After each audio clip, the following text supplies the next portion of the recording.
Good morning masters.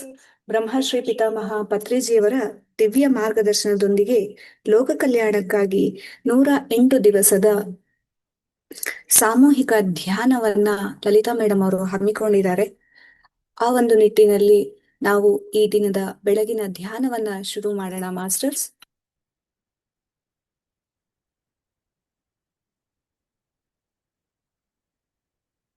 ಎಲ್ಲರೂ ಧ್ಯಾನ ಸ್ಥಿತಿಗೆ ಬಂದ್ಬಿಡಿ.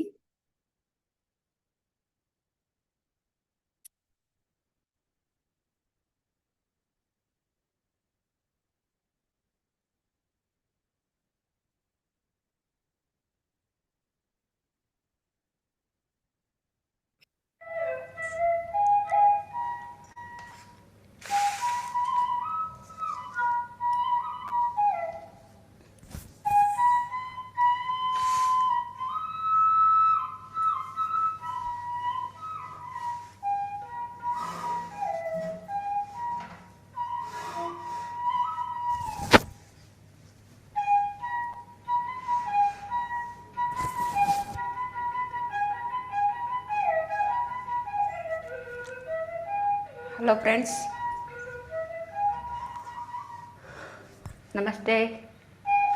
ಬೆಳಗಿನ ಧ್ಯಾನಕ್ಕೆ ಎಲ್ರಿಗೂ ಕೂಡ ಸ್ವಾಗತ.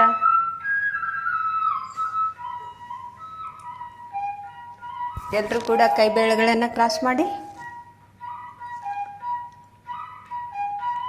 ಕಾಲು ಕ್ರಾಸ್ ಮಾಡಿ,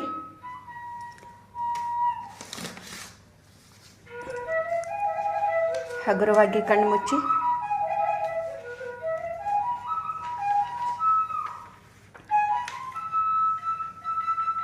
ಸಹಜವಾಗಿ ನಡೆಯುತ್ತಿರುವ ಉಸಿರಾಟದ ಮೇಲೆ ಗಮನ ಇರಲಿ.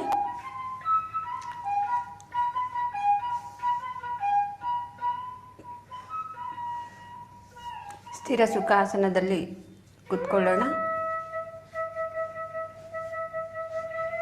ಯಾವುದೇ ಒಂದು ಆಸನ, ಸುಖಾಸನ.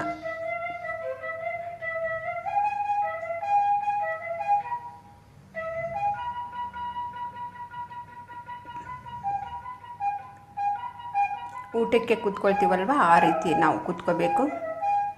ಚೇರ್ ಮೇಲೆ, ಸೋಫಾ ಮೇಲೆ ಕೂತ್ಕೊಂಡ್ರೆ ಕಾಲುಗಳನ್ನು ಕ್ರಾಸ್ ಮಾಡಿ ಕೂತ್ಕೋಬೇಕು. ಕೆಳಗಡೆ ಕೂತ್ಕೊಂಡ್ರೆ ಕಾಲು ಚಾಚಿ ಕೂಡ ಕ್ರಾಸ್ ಮಾಡಿ ಕೂತ್ಕೋಬಹುದು.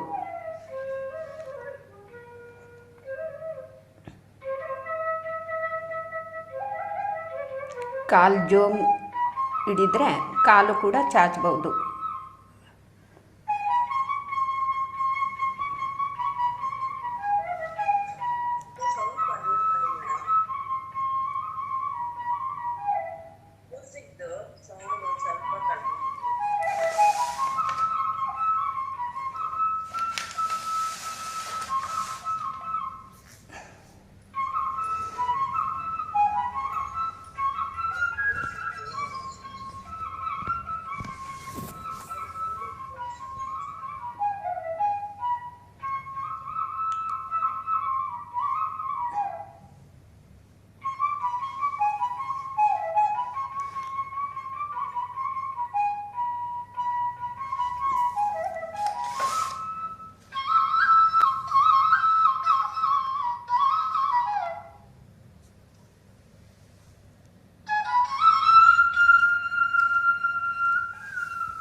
ಉಸಿರಾಟವನ್ನೇ ಗಮನಿಸ್ತಾ ಇರಿ.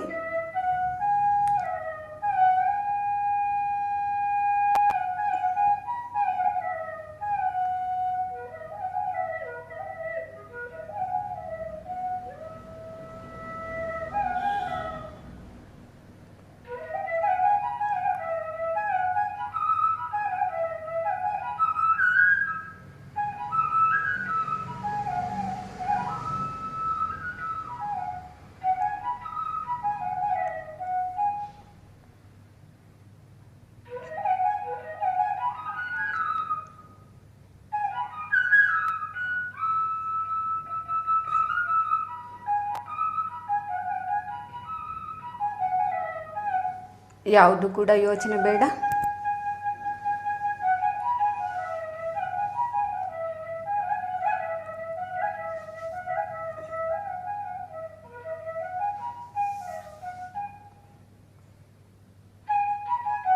ಯಾವುದೇ ಮಂತ್ರ ಬೇಡ, ಯಾವುದೇ ದೇವರ ನಾಮಸ್ಮರಣೆ ಬೇಡ.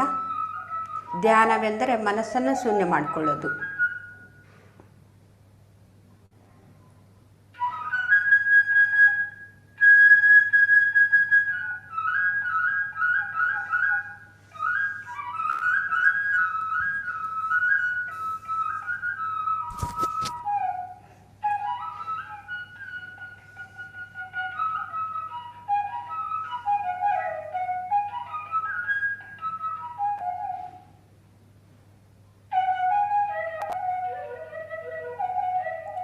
ಧ್ಯಾನವೆಂದರೆ ನಮ್ಮ ಸಾಂಗತ್ಯದಲ್ಲಿ ನಾವಿರೋದು, ನಮ್ಮ ಜೊತೆಗೆ ನಾವಿರೋದು.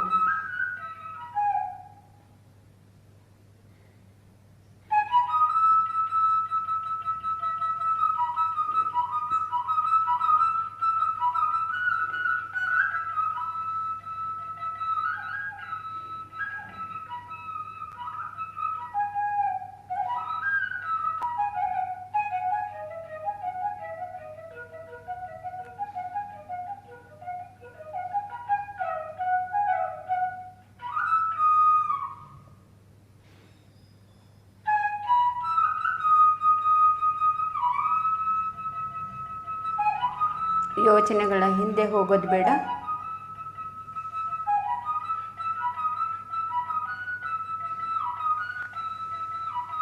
ಉಸಿರನ್ನೇ ನಾವು ಗಮನಿಸ್ತಾ ಇರಬೇಕು.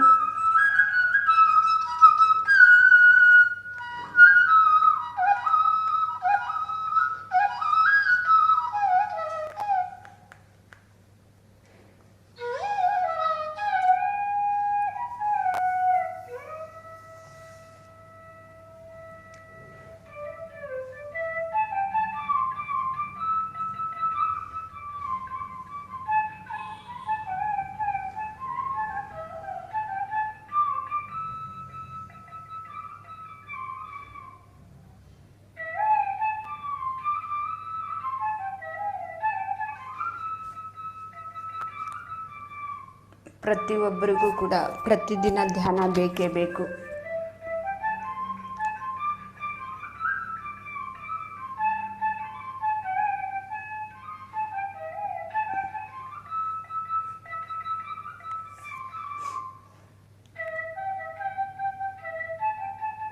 ಧ್ಯಾನಂ ಶರಣಂ ಗಚ್ಚಾಮಿ.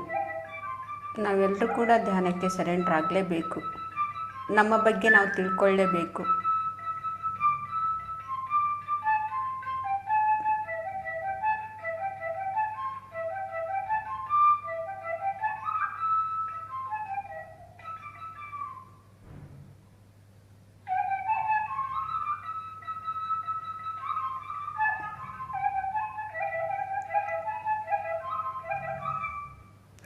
ನಾವು ಮುಂದೆ ಹೋಗಬೇಕಂದ್ರೆ ನಮ್ಮ ಬಗ್ಗೆ ನಾವು ತಿಳ್ಕೊಳ್ತಾ ಇರಬೇಕು. ಆವಾಗಲೇ ನಾವು ಮುಂದೆ ಹೋಗೋದಕ್ಕೆ ಸಾಧ್ಯ ಆಗತ್ತೆ.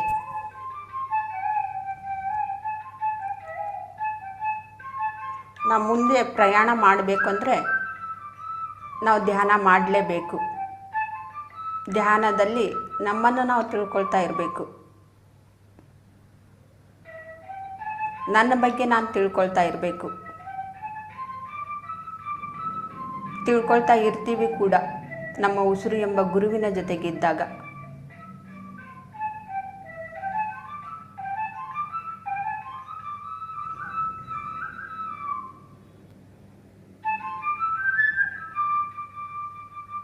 ನಾನು ಯಾರು ಅನ್ನೋದು ನಮಗೆ ನೆನಪಿಗೆ ಬರೋದು ಉಸಿರು ಎಂಬ ಗುರುವಿನ ಜೊತೆಗೆ ಇದ್ದಾಗ.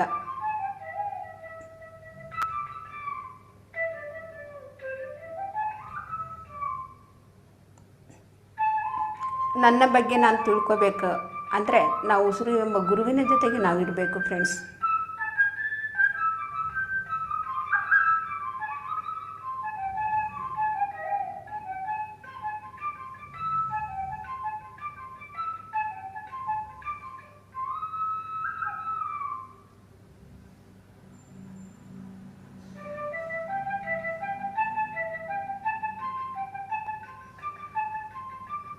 ಪ್ರತಿದಿನ ಕೂಡ ನಾವು ಗಂಟೆಗಟ್ಟಲೆ ನಾವು ಧ್ಯಾನವನ್ನು ಮಾಡಬೇಕು, ಅಭ್ಯಾಸ ಮಾಡಬೇಕು.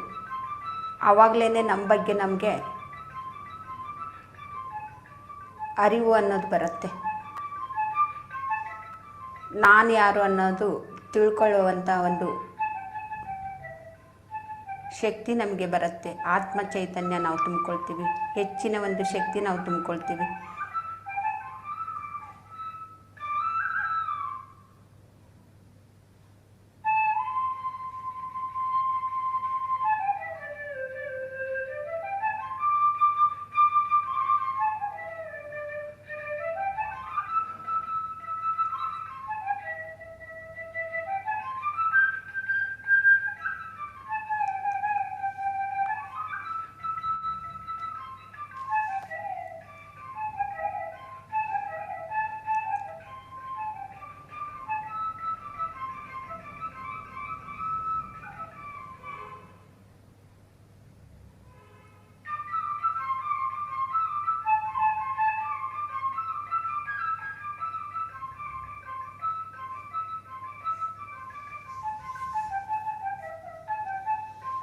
ಮಧ್ಯದಲ್ಲಿ ಯಾರು ಕೂಡ ಕಣ್ಣು ಬಿಡಬೇಡಿ.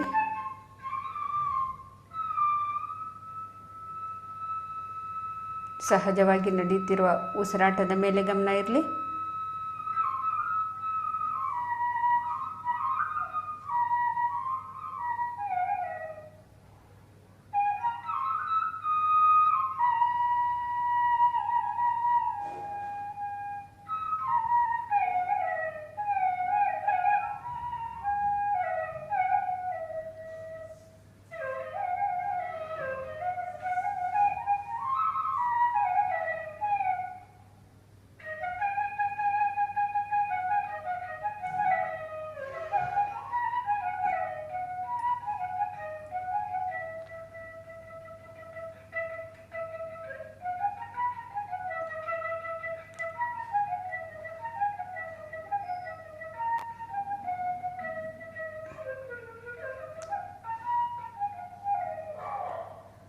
ಪ್ರತಿದಿನ ನಾವು 1 ಗಂಟೆ ಧ್ಯಾನ ಮಾಡೋದ್ರಿಂದ ಮನಸ್ಸು ಶಾಂತವಾಗಿರುತ್ತೆ, ಸಮಾಧಾನವಾಗಿರುತ್ತೆ.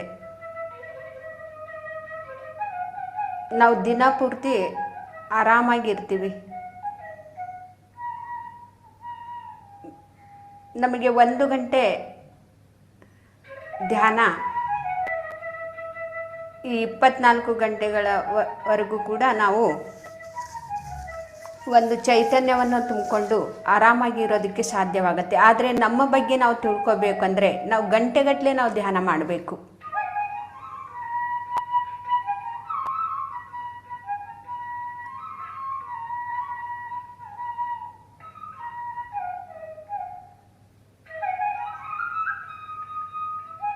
ನಮಗೆ 1 ಗಂಟೆ ಸಾಕಾಗೋದಿಲ್ಲ.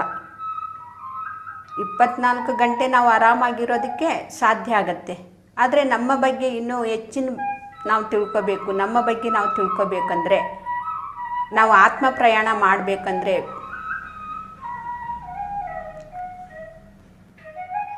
ನಾವು ಗಂಟೆಗಟ್ಟಲೆ ನಾವು ಧ್ಯಾನ ಮಾಡಬೇಕು.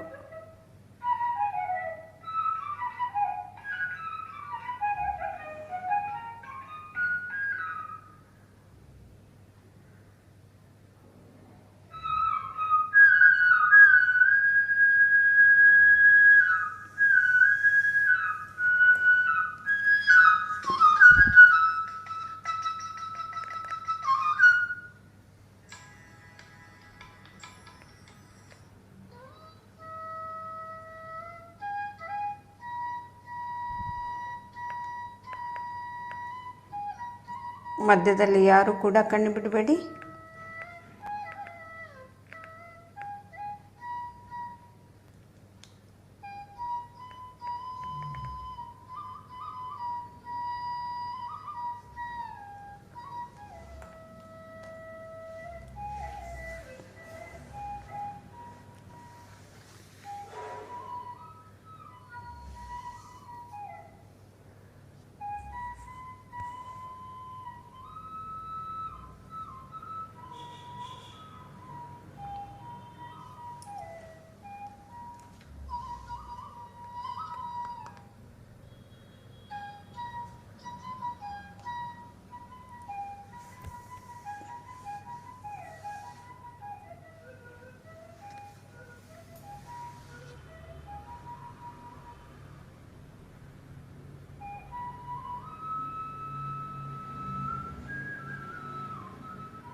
ಯಾವುದು ಯೋಚನೆ ಬೇಡ ಫ್ರೆಂಡ್ಸ್, ಆರಾಮಾಗಿ ಕೂತ್ಕೊಳ್ಳಿ.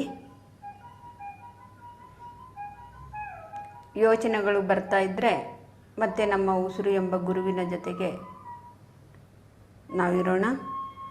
ಯೋಚನೆಗಳ ಹಿಂದೆ ಹೋಗಬಾರ್ದು. ಯೋಚನೆ ನಮಗೆ ಎಲ್ಲೋ ಕರ್ಕೊಂಡು ಹೋಗ್ಬಿಡುತ್ತೆ.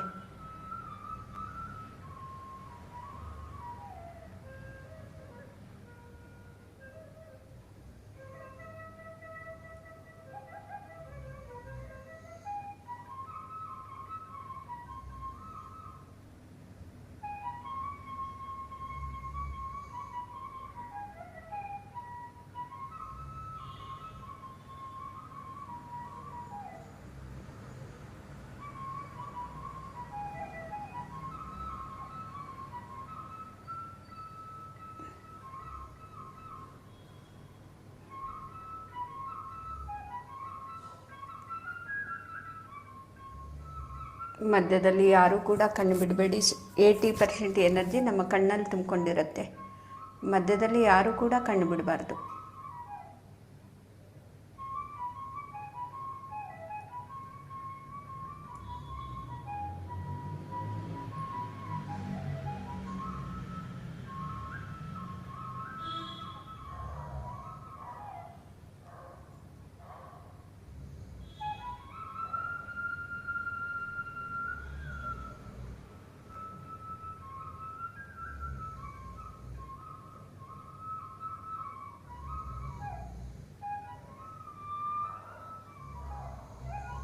ನಮ್ಮ ಜೊತೆಗೆ ಇದ್ದು ನಮ್ಮನ್ನು ನಾವು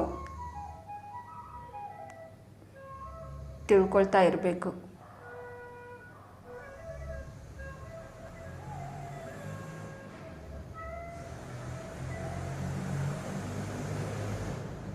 ನಮ್ಮ ಬಗ್ಗೆ ನಾವು ಎಷ್ಟು ತಿಳ್ಕೊಂಡ್ರೂ ಕೂಡ ತಿಳ್ಕೊಳ್ಳೋದು ಇದ್ದೇ ಇರುತ್ತೆ. ಹಾಗಾಗಿ ನಾವು ಹೆಚ್ಚು ಹೆಚ್ಚು ಧ್ಯಾನವನ್ನು ಮಾಡಬೇಕು.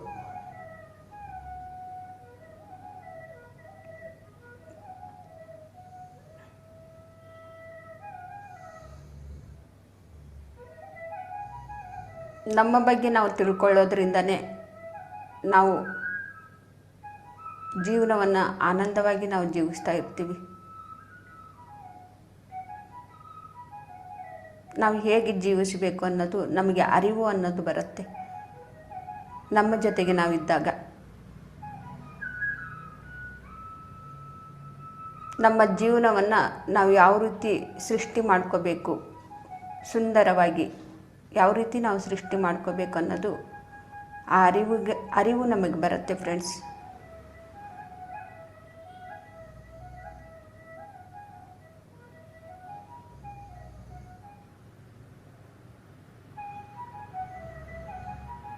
ಎಷ್ಟೋ ಸೂಕ್ಷ್ಮತೆ ನಮ್ಮ ಬಗ್ಗೆ ನಾವು ತಿಳ್ಕೊಳ್ಳೋದಿರತ್ತೆ.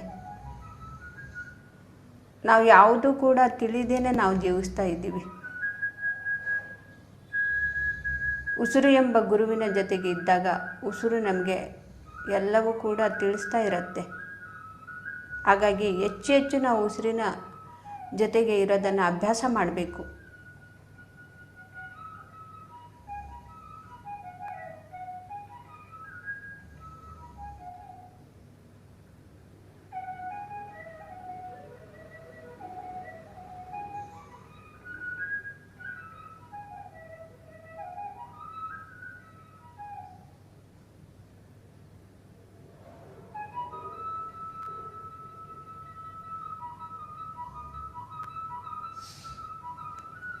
ನಮ್ಮ ಉಸಿರು ಎಂಬ ಗುರು ಎಷ್ಟೋ ಸೂಕ್ಷ್ಮತೆಯನ್ನು ಸರಳವಾಗಿ ನಮಗೆ ತಿಳಿಸ್ಕೊಡ್ತಾ ಇರುತ್ತೆ.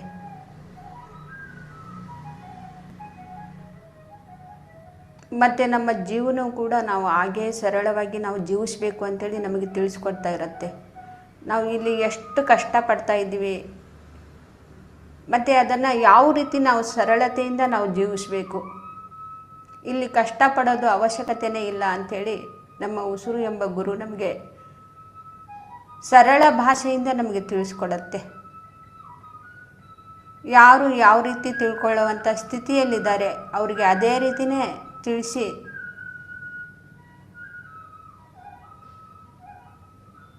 ಜೀವನವನ್ನು ಸರಳವಾಗಿ ನಾವು ಜೀವಿಸ್ತಾ ಇರಬೇಕು, ಕಷ್ಟ ಇಲ್ಲದೇ ಆರಾಮಾಗಿ ನಾವು ಜೀವಿಸಬೇಕು ಅಂಥೇಳಿ ನಮ್ಮ ಉಸಿರು ಎಂಬ ಗುರು ನಮಗೆ ತಿಳಿಸ್ಕೊಡ್ತಾರೆ ಫ್ರೆಂಡ್ಸ್.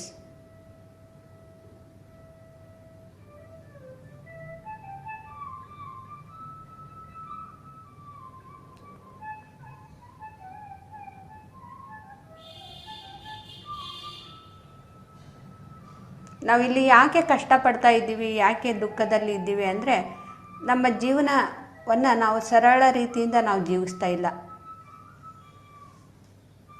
ಪ್ರಕೃತಿಗೆ ವಿರುದ್ಧವಾಗಿ ನಾವು ಜೀವಿಸ್ತಾ ಇರೋದ್ರಿಂದ ನಾವು ಸರಳವಾಗಿ ನಾವು ಜೀವಿಸೋದನ್ನು ಕಲ್ತ್ಕೋಬೇಕು. ನಾವು ಸರಳವಾಗಿ ಜೀವಿಸೋದನ್ನು ಕಲ್ತ್ಕೋಬೇಕು ಅಂದರೆ ನಮ್ಮ ಯಾವ ರೀತಿ ಸರಳವಾಗಿ ಸಹಜವಾಗಿ ನಡೀತಾ ಇರುತ್ತೋ ಆ ಉಸಿರು ಎಂಬ ಗುರುವಿನ ಜೊತೆಗೆ ಇದ್ದರೆ ನಾವು ಕೂಡ ಹಾಗೇ ಕಲಿತೀವಿ. ಸರಳ ಜೀವನವನ್ನು ನಾವು ಕಲಿತೀವಿ, ಮಾಡೋದನ್ನು ನಾವು ಕಲ್ತ್ಕೊಳ್ತೀವಿ. ಮತ್ತು ಪ್ರೆಸೆಂಟಲ್ಲಿರೋದನ್ನು ನಾವು ಕಲ್ತ್ಕೊಳ್ತೀವಿ. ಯಾವಾಗಲೂ ಕೂಡ ನೋಡಿ, ಉಸಿರು ಯಾವಾಗಲೂ ಕೂಡ ಪ್ರೆಸೆಂಟಲ್ಲಿರುತ್ತೆ. ನಾವು ಕೂಡ ಹಾಗೆ ಕಲ್ತ್ಕೊಳ್ತೀವಿ. ನಾವು ಹಿಂದೆ ಆಗಿರೋದು ಮುಂದೆ ಏನಾಗುತ್ತೋ ಅನ್ನೋದು ಜೀವನವನ್ನು ಬಿಟ್ಟು, ಅದನ್ನು ಯೋಚನೆಯನ್ನು ಬಿಟ್ಟು ಈ ಒಂದು ವರ್ತಮಾನ ಕಾಲದಲ್ಲಿ ನಾವು ಜೀವಿಸೋದನ್ನು ಕಲ್ತ್ಕೊಳ್ತೀವಿ ನಮ್ಮ ಉಸಿರು ಎಂಬ ಗುರುವಿನ ಜೊತೆಗೆ ಇದ್ದಾಗ. ಯಾರ ಸಾಂಗತ್ಯದಲ್ಲಿ ನಾವು ಇರ್ತೀವೋ ನಾವು ಅದನ್ನೇ ಕಲ್ತ್ಕೊಳ್ತೀವಿ. ಉಸಿರು ಎಂಬ ಗುರು ಯಾವಾಗಲೂ ಕೂಡ ಪ್ರೆಸೆಂಟಲ್ಲಿರುತ್ತೆ, ನಾವು ಕೂಡ ಅದನ್ನೇ ಕಲ್ತ್ಕೊಳ್ತೀವಿ. ಎಷ್ಟೊಂದು ಸರಳವಾಗಿದೆ ನೋಡಿ ಜೀವನ ಅನ್ನೋದು, ಎಷ್ಟೊಂದು ಸುಲಭವಾಗಿದೆ. ಆದರೆ ನಾವು ಕಷ್ಟಪಡ್ತಾ ಇದ್ದೀವಿ. ಯಾಕೆ ಕಷ್ಟಪಡ್ತಾ ಇದ್ದೀವಿ ಅಂದರೆ ನಮ್ಮ ಸಾಂಗತ್ಯ ಸರಿ ಇಲ್ಲದೆ ಇರೋದ್ರಿಂದ, ಸರಿಯಾದ ಮಾರ್ಗದಲ್ಲಿ ಇಲ್ಲದೆ ಇರೋದ್ರಿಂದ. ಉಸಿರು ಎಂಬ ಗುರುವಿನ ಜೊತೆ ಸಾಂಗತ್ಯದಲ್ಲಿ ಇದ್ದರೆ ಅದೇ ಸರಿಯಾದ ಸಾಂಗತ್ಯ, ಮತ್ತು ಅದು ಸರಿಯಾದ ಮಾರ್ಗವನ್ನೇ ನಮಗೆ ತೋರಿಸ್ಕೊಡುತ್ತೆ ಫ್ರೆಂಡ್ಸ್. ಎಲ್ಲಿ ಸರಳತೆ ಇರುತ್ತೋ ಅಲ್ಲಿ ನಾವು ಸರಿಯಾಗಿಯೇ ಜೀವಿಸ್ತಾ ಇರ್ತೀವಿ. ಎಲ್ಲಿ ಕಷ್ಟ ದುಃಖ ಇರುತ್ತೋ ಅಲ್ಲಿ ನಾವು ಏನೋ ಒಂದು ತಪ್ಪು ಮಾಡ್ತಾ ಇದ್ದೀವಿ, ನಮ್ಮದು ದಾರಿ ಸರಿ ಇಲ್ಲ.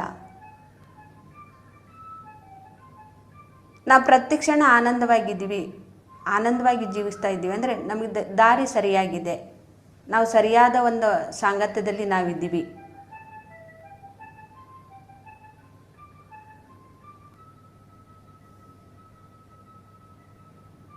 ಎಷ್ಟೊಂದು ಸರಳವಾಗಿ ನಮಗೆ ಅರ್ಥ ಆಗೋ ಥರ ಇದೆ. ಆದರೆ ನಮ್ಮ ಗುರುಗಳಾದಂಥ ಬ್ರಹ್ಮಶ್ರೀ ಪಿತಾಮಹ ಪತ್ರಿಜಿಯವರು ಇದು ಕೊಡೋವರೆಗೂ ಕೂಡ ನಮಗೆ ಅರ್ಥನೇ ಆಗಲಿಲ್ಲ.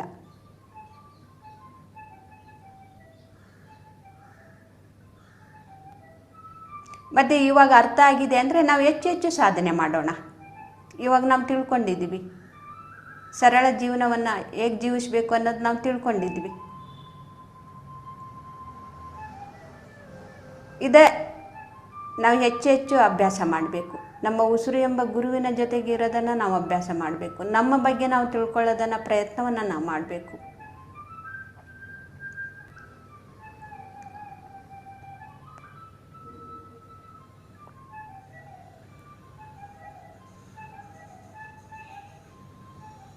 ಎಷ್ಟೋ ಜನ್ಮಗಳಾದ ಮೇಲೆ ಈ ಒಂದು ನಮಗೆ ಅವಕಾಶ ಸಿಗತ್ತೆ, ಇಂಥ ಒಂದು ಗುರುವಿನ ಸಾಂಗತ್ಯ ನಮಗೆ ಸಿಗತ್ತೆ.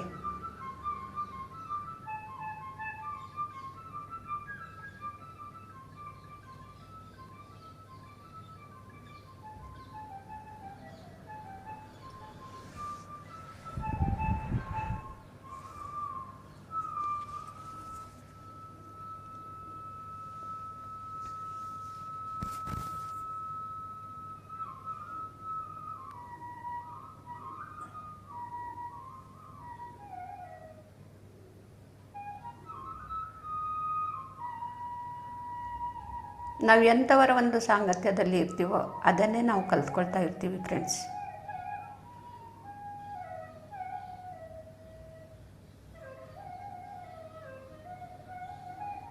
ನಾವು ಆತ್ಮದ ಬಗ್ಗೆ ನಾವು ತಿಳ್ಕೊಬೇಕಂದ್ರೆ ಆತ್ಮಜ್ಞಾನ ಇರೋರ ಬಗ್ಗೆ ಜೊತೆಗೆ ನಾವು ಇರಬೇಕು. ಯಾರು ಆತ್ಮಜ್ಞಾನವನ್ನು ತಿಳ್ಕೊಂಡಿರ್ತಾರೋ ಅವ್ರ ಜೊತೆಗೆ ನಾವು ಇದ್ದರೆ ನಾವು ಕಲ್ತ್ಕೊಳ್ತೀವಿ.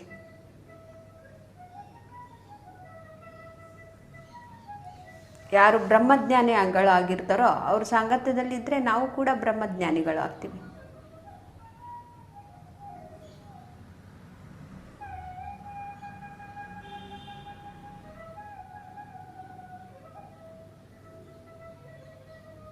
ನಾವು ಉಸಿರು ಎಂಬ ಗುರುವಿನ ಜೊತೆಗೆ ಇದ್ದರೆ ಆತ್ಮಗಳನ್ನು ನಾವು ಗುರುತಿಸೋದನ್ನು ಕಲ್ತ್ಕೊಳ್ತೀವಿ. ಶರೀರವಲ್ಲ, ಶರೀರ ಇದು ನಮ್ಮ ಅಜ್ಜಿ, ನಮ್ಮ ತಾತ, ನಮ್ಮ ತಂದೆ, ವಯಸ್ಸಿನಲ್ಲಿ ನಮ್ಗಿಂತ ದೊಡ್ಡವರು ಇರ್ತಾರೆ, ಆದರೆ ಆತ್ಮಜ್ಞಾನ ಇರೋದಿಲ್ಲ.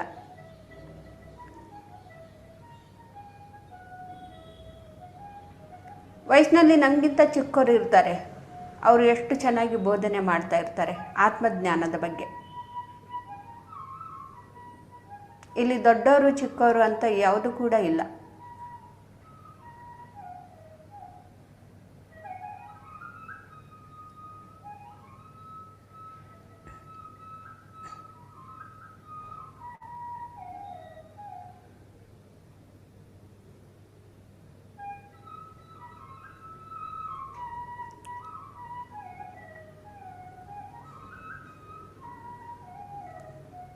ನಮ್ಮ ಉಸಿರು ಎಂಬ ಗುರುವಿನ ಜೊತೆಗಿದ್ದರೆ ನಾವು ಆತ್ಮಗಳನ್ನು ನಾವು ಗುರುತಿಸ್ತಾ ಇರ್ತೀವಿ.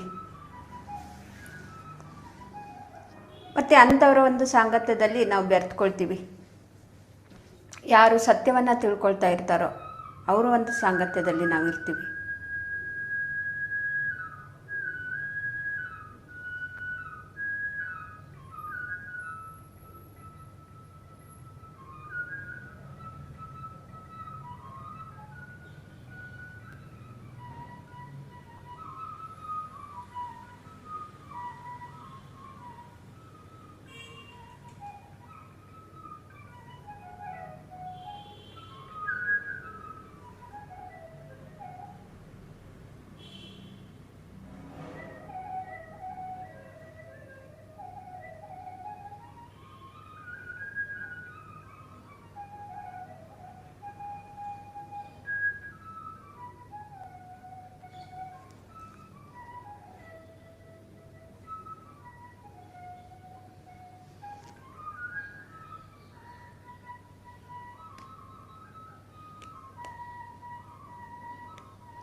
ನಮಗಿಂತ ಚಿಕ್ಕವರು ಆತ್ಮದ ಬಗ್ಗೆ, ಸತ್ಯದ ಬಗ್ಗೆ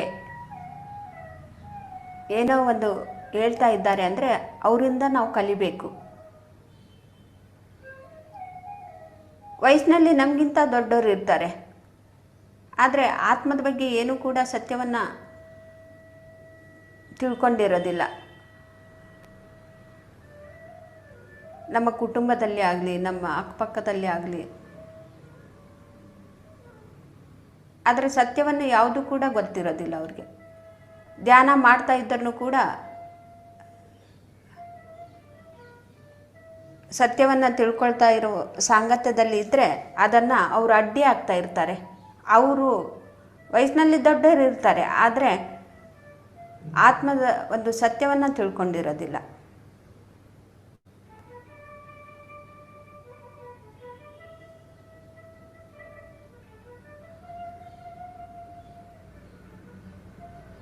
ಉಸಿರು ಎಂಬ ಗುರುವಿನ ಜೊತೆಗಿದ್ದಾಗ ನಾವು ಆತ್ಮಗಳನ್ನು ಗುರುತಿಸಿ ಯಾರು ನಮಗಿಂತ ಒಂದು ಹೆಚ್ಚಿನ ಒಂದು ತಿಳ್ಕೊಂಡಿರ್ತಾರೋ ಅವ್ರ ಒಂದು ಸಾಂಗತ್ಯದಲ್ಲಿ ನಾವು ಇರ್ತೀವಿ ಫ್ರೆಂಡ್ಸ್.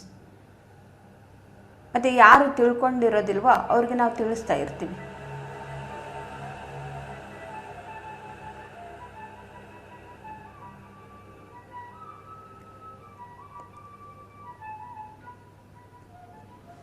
ಪ್ರತಿಯೊಬ್ಬರಿಂದನೂ ಕೂಡ ನಾವು ಕಲ್ತ್ಕೊಳ್ತಾ ಇರ್ತೀವಿ.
ಆತ್ಮಜ್ಞಾನವನ್ನು ನಾವು ಎಷ್ಟೋ ಕಲ್ತ್ಕೋಬೇಕಾಗಿದೆ. ಆದರೆ ನಾವು ಪ್ರತಿದಿನ ಎಷ್ಟು ಒಂದು ಸಮಯವನ್ನು ವ್ಯರ್ಥ ಮಾಡ್ತಾ ಇದ್ದೀವಿ ಅಂದರೆ, ಬೆಳಗ್ಲಿಂದ ಸಾಯಂಕಾಲವರೆಗೂ ಮಾಡೋದು, ತಿನ್ನೋದು, ರಾತ್ರಿ ಆದಮೇಲೆ ಮಲ್ಕೊಳ್ಳೋದು ಅಷ್ಟೇ ನಾವು ಮಾಡ್ತಾಯಿದ್ದೀವಿ. ಖಾನ ಪೀನ ಸೋನ ಅಷ್ಟೇ ನಾವು ಮಾಡ್ತಾ ಇರೋದು. ಆದರೆ ಆತ್ಮಜ್ಞಾನದ ಬಗ್ಗೆ ಕಿಂಚಿತ್ತಾದರೂ ಕೂಡ ನಾವು ತಿಳ್ಕೊಳ್ಳೋದಕ್ಕೆ ಪ್ರಯತ್ನ ಪಡ್ತಾ ಇಲ್ಲ.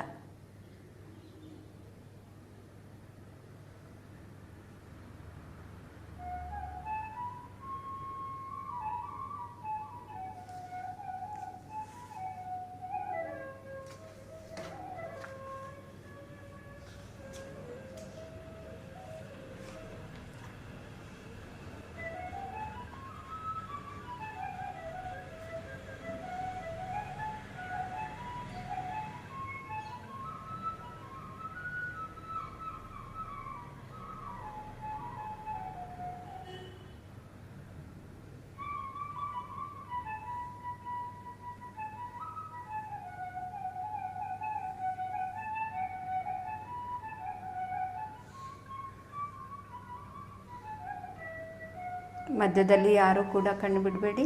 ಸಹಜವಾಗಿ ನಡೀತಿರುವ ಉಸಿರಾಟದ ಮೇಲೆ ಗಮನ ಇರಲಿ.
ಉಸಿರನ್ನೇ ಗಮನಿಸ್ತಾ ನಾವು ಪೂರ್ಣ ಆತ್ಮದ ಜೊತೆಗೆ, ಬ್ರಹ್ಮಾಂಡದ ಶಕ್ತಿಯ ಜೊತೆಗೆ ನಾವೊಂದಾಗೋಣ.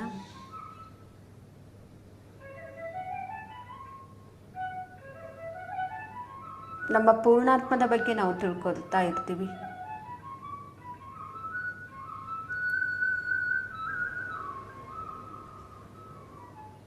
ಹೇಗೆ ಈ ಶರೀರಕ್ಕೆ ನಮ್ಮ ತಂದೆ ತಾಯಿ ನಮಗೆ ಜನ್ಮವನ್ನು ಕೊಟ್ಟಿದ್ದಾರೋ, ನಾವು ಹೇಗೆ ಗುರುತಿಸ್ತೀವೋ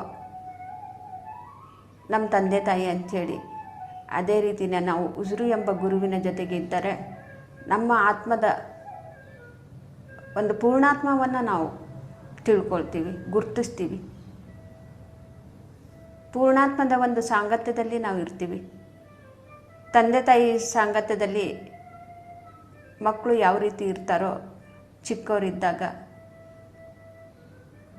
ಬೆಳೀತಾ ಬೆಳೀತಾ ಅವರು ಕೂಡ ಹೇಗೆ ಒಂದು ತಾಯಿಯಾಗಿ ಮತ್ತೆ ಜೀವಿಸ್ತಾಳೋ, ಅದೇ ರೀತಿಯೇ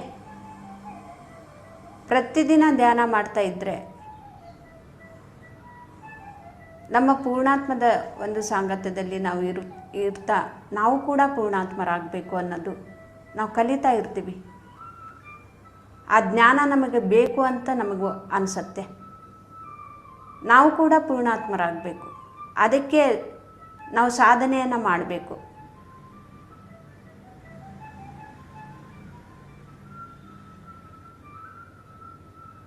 ಆ ರೀತಿ ಸಾಧನೆಯನ್ನು ಮಾಡೋದಕ್ಕೆ ನಮ್ಮ ಒಂದು ಪೂರ್ಣಾತ್ಮ ಜೊತೆಗೆ ಇದ್ದಾಗ ಅವರ ಒಂದು ಪ್ರೋತ್ಸಾಹದಿಂದ ನಾವು ಮುಂದೆ ಹೋಗೋದಕ್ಕೆ ಸಾಧ್ಯ ಆಗುತ್ತೆ.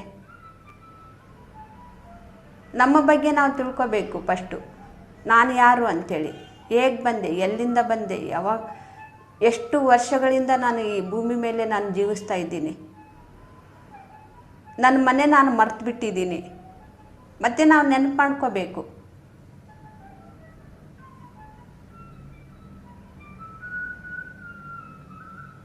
ಪ್ರತಿಯೊಂದರಲ್ಲಿನೂ ಕೂಡ ಜೀವ ಇದೆ.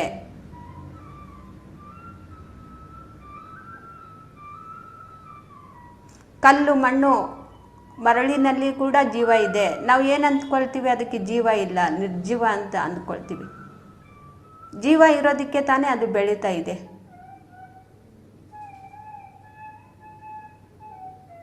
ಒಂದು ನಾವು ಬೆಟ್ಟ ಹತ್ತುತ್ತಾ ಇರ್ತೀವಿ, ಆ ಬೆಟ್ಟದಲ್ಲಿ ಎಷ್ಟೊಂದು ಎನರ್ಜಿ ನಮಗೆ ಸಿಗ್ತಾ ಇರತ್ತೆ. ಹೇಗೆ ಸಿಗತ್ತೆ? ಆ ಬೆಟ್ಟದಲ್ಲಿ ಜೀವ ಇರೋದಕ್ಕೆ ಈ ಜೀವಕ್ಕೆ ಎನರ್ಜಿ ಸಿಗ್ತಾ ಇರತ್ತೆ, ಖುಷಿ ಸಿಗ್ತಾ ಇರತ್ತೆ.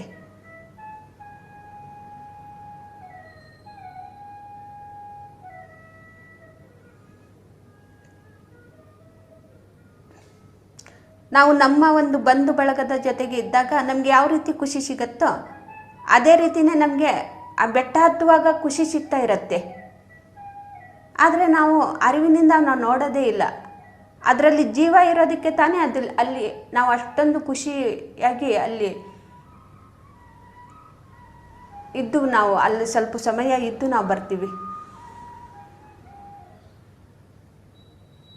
ಅದರಲ್ಲಿ ಜೀವ ಇರೋದಕ್ಕೆ ನಮಗೆ ಅಷ್ಟು ಆನಂದ ನಮಗೆ ಸಿಗತ್ತೆ. ದೇವಸ್ಥಾನಗಳಿಗೆ ನಾವು ಹೋಗ್ತೀವಿ, ಆ ಕಲ್ಲಿನ ಒಂದು ವಿಗ್ರಹದಲ್ಲಿ ಜೀವ ಇರೋದಕ್ಕೆ ತಾನೇ ನಾವು ಹೋಗ್ತಾ ಇರೋದು.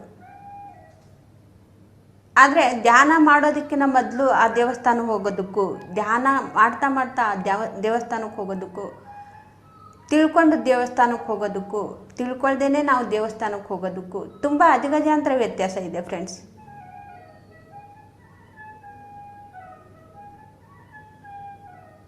ನಾವು ದೇವಸ್ಥಾನಕ್ಕೆ ಏನು ಹೋಗ್ತೀವಿ? ಹಣ್ಣು ಕಾಯಿ ಹೂವು ತಗೊಂಡು ನಾವು ದೇವಸ್ಥಾನಕ್ಕೆ ಹೋಗ್ತೀವಿ, ಅಷ್ಟೇ ನಮಗೆ ಗೊತ್ತಿರೋದು. ಅಲ್ಲಿ ಏನೋ ಒಂದು ಸ್ವಲ್ಪ ಸಮಾಧಾನ ಸಿಗತ್ತೆ ಅಂಥೇಳಿ ನಾವು ಹೋಗ್ತೀವಿ. ಆ ಸಮಾಧಾನ ನಮಗೆ ಹೇಗೆ ಸಿಗ್ತಾ ಇದೆ ಅದು ನಾವು ತಿಳ್ಕೊಳ್ಳೋದಿಲ್ಲ, ಅದು ನಮಗೆ ಬೇಕಾಗಿಲ್ಲ. ನಾವು ತಿಳ್ಕೊಬೇಕಾಗಿರೋದು ಅದನ್ನು. ನಾವು ಹಣ್ಣು ಕಾಯಿ ಹೂವು ತಗೊಂಡು ಹೋಗೋದಲ್ಲ. ಇಲ್ಲಿ ನನಗೆ ಸಮಾಧಾನ ಸಿಗ್ತಾ ಇದೆ, ಯಾಕೆ ಸಿಗ್ತಾ ಇದೆ? ಮನಸ್ಸು ಶಾಂತವಾಗಿ ಆಗ್ತಾ ಇದೆ. ಯಾಕೆ ನನಗೆ ಮನಸ್ಸು ಶಾಂತವಾಗ್ತಾ ಇದೆ? ಕೇವಲ ವಿಗ್ರಹದಲ್ಲಿ ಅಷ್ಟೇ ಅಲ್ಲ ಜೀವ ಇರೋದು, ಎಲ್ಲ ಕಡೆನೂ ಜೀವ ಇದೆ. ಪ್ರತಿಯೊಂದು ಕಲ್ಲು ಮಣ್ಣು ಬೆಟ್ಟದಲ್ಲಿನೂ ಕೂಡ ಜೀವ ಇದೆ.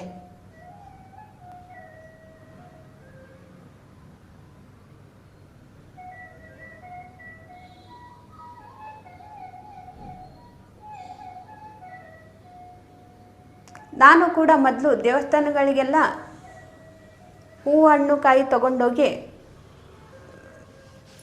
ಪೂಜೆ ಮಾಡಿ ಮತ್ತೆ ವಾಪಸ್ ಮನೆಗೆ ಬರ್ತಾಯಿದ್ದೆ. ಅಷ್ಟೇ ನನ್ನ ಕೆಲಸ ಮುಗಿದೋಯ್ತು. ದೇವಸ್ಥಾನಕ್ಕೆ ಹೋಗಿ ಬಂದೆ, ಅಷ್ಟೇ ಆಯಿತು. ಆದರೆ ಅದರಲ್ಲಿರುವಂಥ ಸತ್ಯವನ್ನು ನಾನು ತಿಳ್ಕೊಳ್ಳೋದಕ್ಕೆ ಯಾವತ್ತೂ ಕೂಡ ಪ್ರಯತ್ನ ಮಾಡಲಿಲ್ಲ.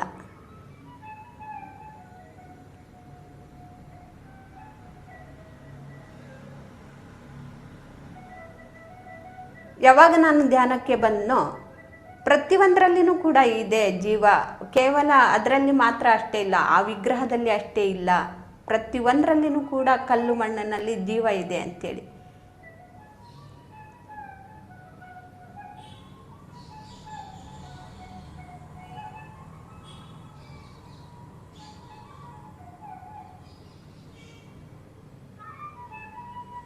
ಅದು ಕೂಡ ಜನ್ಮ ಕೊಡ್ತಾ ಇರತ್ತೆ, ಅದರಿಂದ ನಾನು ಕೂಡ ಬಂದಿದ್ದೀನಿ ಅಂಥೇಳಿ.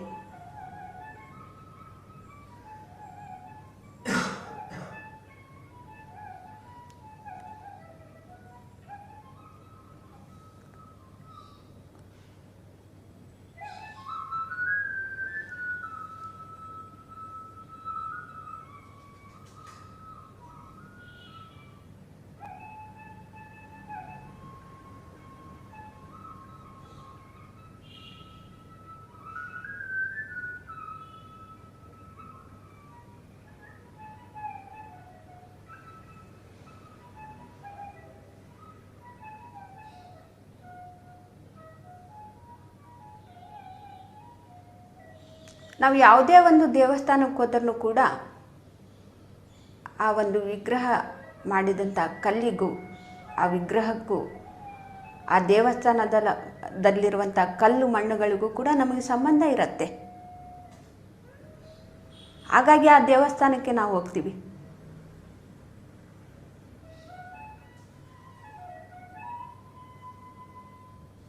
ಯಾಕೆ ನಾವು ಅದೇ ದೇವಸ್ಥಾನಕ್ಕೆ ಹೋಗ್ತೀವಿ?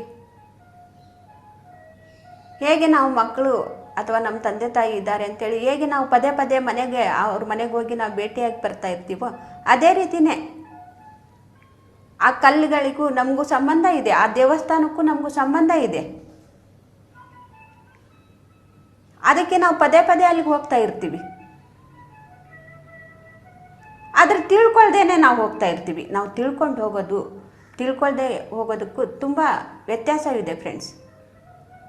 ಅಲ್ಲಿ ನಾನು ಪದೇ ಪದೇ ಹೋಗ್ತಾ ಇದ್ದೀನಿ ಆ ದೇವಸ್ಥಾನಕ್ಕೆ. ಆ ದೇವಸ್ಥಾನಕ್ಕೂ ನನಗೆ ಏನು ಸಂಬಂಧ ಇದೆ? ಆ ವಿಗ್ರಹಕ್ಕೂ ನನಗೆ ಏನು ಸಂಬಂಧ ಇದೆ?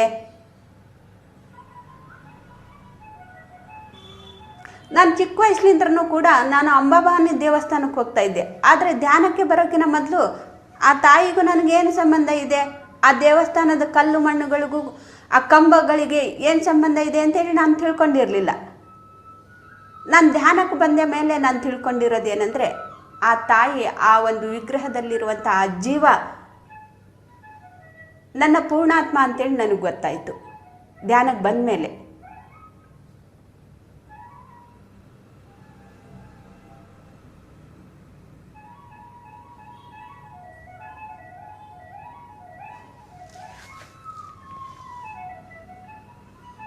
ನಾನು ಅಲ್ಲಿ ಹೆಂಗೆ ಕೂತ್ಕೊಳ್ತೀನಿ ಅಂದರೆ ಗಂಟೆಗಟ್ಟಲೆ ನಾನು ಕೂತ್ಕೊಳ್ತಾ ಇದ್ದೆ. ನಮ್ಮ ತಾಯಿ ಮನೆಗೆ ಹೋದರೆ ನಾವು ಅಮ್ಮನ ಹತ್ರ ಯಾವ ರೀತಿ ಇರೋದಕ್ಕೆ ಅಂತೇಳಿ ಅಲ್ಲಿ ಅಮ್ಮನ ಮನೆಗೆ ಹೋಗ್ತೀವೋ ಹಂಗೆ ನಾನು ಆ ದೇವಸ್ಥಾನಕ್ಕೆ ನಾನು ಹೋಗ್ತಾ ಇದ್ದೆ. ಎಷ್ಟೊತ್ತು ಕೂತ್ಕೊಂಡ್ರೂ ಕೂಡ ನನಗೆ ಅಲ್ಲಿ ಕೂತ್ಕೋಬೇಕಂತ ಅನ್ನಿಸ್ತಾ ಇತ್ತು. ಆದರೆ ನನಗೆ ಅವಾಗ ಅರ್ಥ ಆಗಲಿಲ್ಲ. ಧ್ಯಾನಕ್ಕೆ ಹೋಗೋಕ್ಕಿಂತ ಮೊದಲು, ಧ್ಯಾನಕ್ಕೆ ಬರೋಕ್ಕಿಂತ ಮೊದಲು ನನಗೆ ಅಲ್ಲಿ ಯಾಕೆ ಹೋಗ್ತಾ ಇದ್ದೀನಿ ಅಂತೇಳಿ ನನಗೆ ಅರ್ಥ ಆಗ್ತಾ ಇರಲಿಲ್ಲ.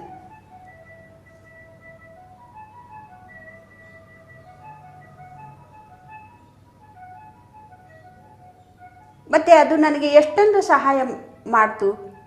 ಯಾಕೆ ಸಹಾಯ ಮಾಡ್ತು? ಆ ಒಂದು ಅಲ್ಲಿರುವಂಥ ಒಂದು ಕಲ್ಲಾಗಲಿ ಒಂದು ಕಂಬ ಆಗಲಿ ಎಷ್ಟೊಂದು ನನಗೆ ಎನರ್ಜಿ ಕೊಡ್ತಾ ಇತ್ತು. ನಾನು ಆ ಎನರ್ಜಿಯನ್ನು ತಗೊಂಡು ನಾನು ಎಷ್ಟೋ ಖುಷಿ ಪಡ್ತಾ ಇದ್ದೆ. ನನಗೆ ಗೊತ್ತಿಲ್ಲದೇನೂ ಕೂಡ ನಾನು ಆ ಎನರ್ಜಿಯನ್ನು ತಗೊಳ್ತಾ ಇದ್ದೆ.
ನಮ್ಮ ಒಂದು ಪೂರ್ಣಾತ್ಮದ ಶಕ್ತಿ ನಮಗೆ ಎಲ್ಲೋ ಯಾವುದೋ ಒಂದು ರೂಪದಲ್ಲಿ ನಮಗೆ ಸಹಾಯ ಮಾಡ್ತಾನೆ ಇರುತ್ತೆ, ನಮ್ಮ ಜೊತೆಗಿದ್ದು.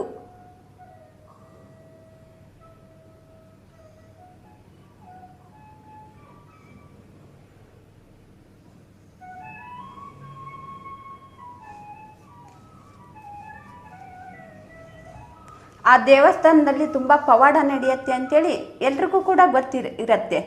ಆದರೆ ಆ ಪವಾಡ ಹೇಗೆ ಯಾವೊಂದು ಮುಖಾಂತರ ಯಾವುದೋ ಒಂದು ಮುಖಾಂತರ ನಡೆಯುತ್ತೆ ಅಂಥೇಳಿ ಯಾರು ಕೂಡ ತಿಳ್ಕೊಳ್ಳೋದಕ್ಕೆ ಪ್ರಯತ್ನ ಪಡೋದಿಲ್ಲ.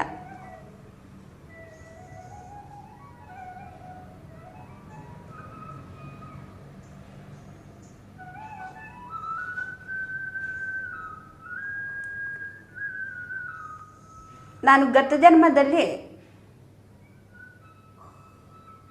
ನಾನು ಸೂಸೈಡ್ ಮಾಡಿಕೊಂಡು ಅಲಿತಾ ಇರುವಾಗ ನನಗೆ ಒಂದು ಕಲ್ಲೇನೆ ನನಗೆ ಸಹಾಯ ಮಾಡಿದ್ದು. ಯಾಕೆ ಅದು ನನಗೆ ಸಹಾಯ ಮಾಡ್ತು, ಯಾಕೆ ಅದು ನನಗೆ ಜಾಗ ಕೊಡ್ತು? ಅಲಿತಾ ಇರೋ ಒಂದು ಆತ್ಮಕ್ಕೆ ಯಾಕೆ ಅದು ಸ್ಥಾನ ಕೊಡ್ತು? ನನ್ನ ಅದರ ಜೊತೆಗಿರೋದಕ್ಕೆ ಯಾಕೆ ನನಗೆ ಅವಕಾಶ ಮಾಡಿಕೊಡ್ತು? ಯಾಕೆ ಅಂದರೆ ಆ ಕಲ್ಲಿನ ದೇವಸ್ಥಾನದ ಮೆಟ್ಲಿಗೂ ನನಗೂ ಒಂದು ಸಂಬಂಧ ಇರೋದ್ರಿಂದ.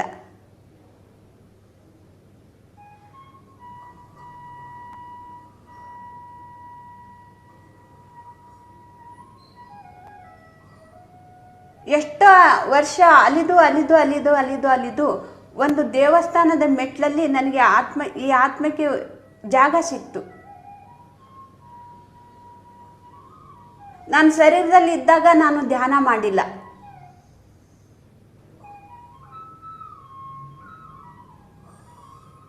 ಆದರೆ ಶರೀರ ಬಿಟ್ಟು ಆ ಕಲ್ಲಿನಲ್ಲಿ ಆ ಮೆಟ್ಲಲ್ಲಿ 108 ವರ್ಷ ನಾನು ಕೂತ್ಕೊಂಡಿದ್ದೀನಿ. ಅಲಿದು ಎಷ್ಟೋ ವರ್ಷ ಅಲಿದು ನನಗೆ ಅಲ್ಲಿ ಜಾಗ ಸಿಕ್ಕಿದ ಮೇಲೂ ಕೂಡ ನಾನು 108 ವರ್ಷ ನಾನು ಕೂತ್ಕೊಂಡಿದ್ದೀನಿ ಆ ಒಂದು ಮೆಟ್ಲಿನ ಮೇಲೆ, ಕಲ್ಲಿನಲ್ಲಿ ನನಗೆ ಜಾಗ ಸಿಕ್ಕಿದೆ. ಯಾಕೆ ಈ ಜೀವಕ್ಕೆ ಅದು ಜಾಗ ಕೊಡ್ತು? ಅದರಲ್ಲಿನೂ ಕೂಡ ಜೀವ ಇರೋದ್ರಿಂದ ಈ ಜೀವಕ್ಕೆ ಅದು ಜಾಗ ಕೊಡ್ತು.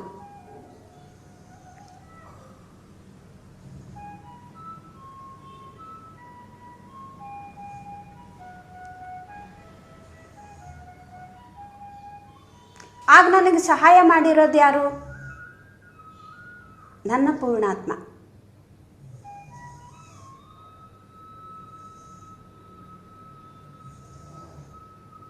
ನನಗೆ ಸಹಾಯ ಮಾಡಿದ್ದು ಅಲಿತಾ ಇರುವಾಗ, ನನಗೆ ಎಲ್ಲೂ ಕೂಡ ಜಾಗ ಸಿಗದೆ ಇರುವಾಗ, ಬಾ ಇಲ್ಲಿ ಕೂತ್ಕೋ ಬಾ, ಇದು ಕೂಡ ನನ್ನ ವಂಶನೇ, ಇದ್ರ ಜೊತೆಗೆ ನೀನು ಕೂಡ ಕೂತ್ಕೋ, ಸಾಧನೆ ಮಾಡು, ನಿನ್ನ ಬಗ್ಗೆ ನೀನು ತಿಳ್ಕೊ.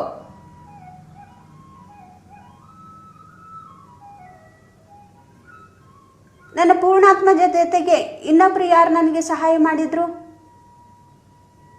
ನನ್ನ ಗ್ರ್ಯಾಂಡ್ ಪೂರ್ಣಾತ್ಮ, ಅದೇ ಒಂದು ಬುದ್ಧನ ಆತ್ಮ.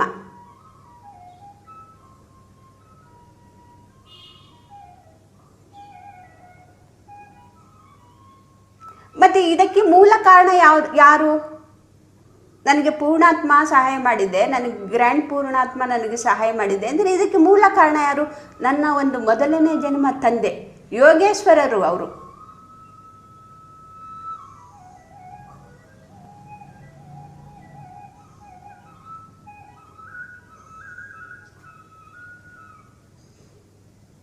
ಮೊದಲಿನ ಒಂದು ಜನ್ಮದ ತಂದೆ, ಮತ್ತೆ ನನ್ನ ಪೂರ್ಣಾತ್ಮ, ಮತ್ತೆ ನನ್ನ ಗ್ರ್ಯಾಂಡ್ ಪೂರ್ಣಾತ್ಮ, ಸೃಷ್ಟಿಕರ್ತನಿಗೆ ಸಹ ಸೃಷ್ಟಿಕರ್ತರು. ನೋಡಿ, ಒಂದು ಆತ್ಮ ಅಲಿತಾ ಇದ್ರೆ ಅದಕ್ಕೂ ಕೂಡ ಬದಲಾವಣೆ ಮಾಡುವಂಥ ಶಕ್ತಿ ಒಂದು ಪೂರ್ಣಾತ್ಮಗೆ, ಒಂದು ಗ್ರ್ಯಾಂಡ್ ಪೂರ್ಣಾತ್ಮಗೆ ಇದೆ. ಮತ್ತೆ ನಾವು ಇಲ್ಲಿ ಏನು ತಿಳ್ಕೊಳ್ತಾ ಇದ್ದೀವಿ?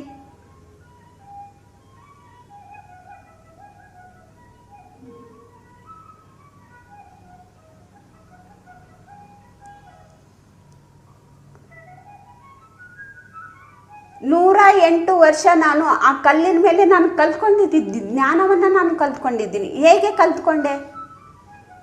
ಈ ಆತ್ಮಕ್ಕೆ ತಪನೆ ಇರೋದ್ರಿಂದ ನಾನು ಅಲಿತಾ ಇದ್ದೀನಿ, ಸಾಕು ನನಗೆ ಅಲಿಯೋದು ಸಾಕು, ಇವಾಗ ನಾನು ಕಲಿಬೇಕು ಅನ್ನೋದು ತಪನೆ ಇದ್ದಾಗಲೇ ನನಗೆ ಬಂದವರು ಕಲಿಸಿದ್ರು.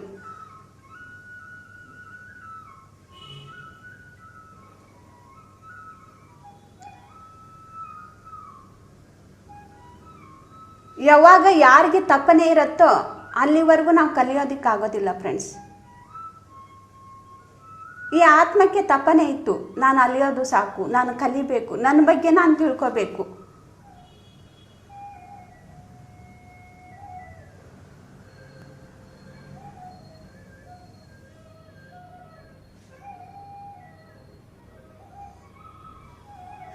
ಎಷ್ಟು ಆತ್ಮಗಳಿಗೆ ಶರೀರ ಇಲ್ಲದೇ ನಾವು ಜೀವಿಸ್ತಾ ಇರ್ತಾರೆ. ನಾನು ಕೂಡ ಅದೇ ರೀತಿಯೇ ಎಷ್ಟೋ ವರ್ಷಗಳನ್ನು ನಾನು ಕೂಡ ಜೀವಿಸಿದ್ದೀನಿ ಫ್ರೆಂಡ್ಸ್. ಶರೀರ ಇಲ್ಲದೇ ಅಲಿತಿದ್ದೀನಿ.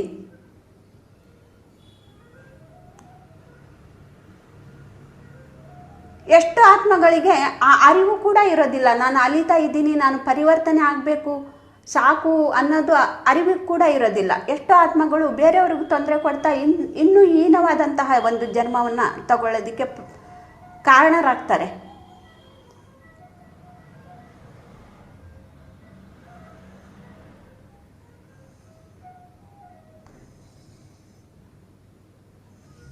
ಯಾವುದಕ್ಕೆ ಜೀವ ಇಲ್ಲ, ನಿರ್ಜೀವ ಅಂತ ನಾವು ಹೇಳ್ತೀವೋ ಆ ನಿರ್ಜೀವದಲ್ಲಿರುವಂತಹ ಜೀವನೇ ನನಗೆ ಇಷ್ಟೊಂದು ಅಮೂಲ್ಯವಾದಂತಹ ಜನ್ಮ ತಗೊಳ್ಳೋದಕ್ಕೆ ಒಂದು ದಾರಿ ಮಾಡಿಕೊಡ್ತು ನನಗೆ.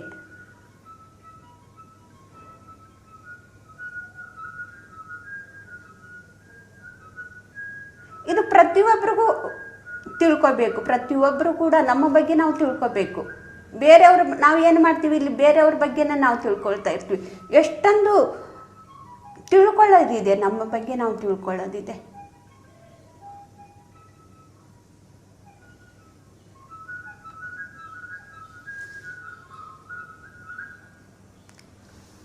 ನಾನು ಫಸ್ಟ್ ಜನ್ಮ ತಗೊಂಡಿರುವಂಥ ನಮ್ಮ ತಂದೆಗೆ ಮತ್ತು ನನ್ನ ಪೂರ್ಣಾತ್ಮಗೆ, ನನ್ನ ಗ್ರ್ಯಾಂಡ್ ಪೂರ್ಣಾತ್ಮೆಗೆ ನಾನು ಧನ್ಯವಾದಗಳನ್ನು ತಿಳಿಸ್ತೀನಿ. ಇವಾಗ ನೋಡಿ, ಅವರು ಎಲ್ಲರೂ ಕೂಡ ನನ್ನ ಜೊತೆಗೆ ಇದ್ದಾರೆ, ನಾನು ತಿಳ್ಕೊಳ್ತಾ ಇದ್ದೀನಿ.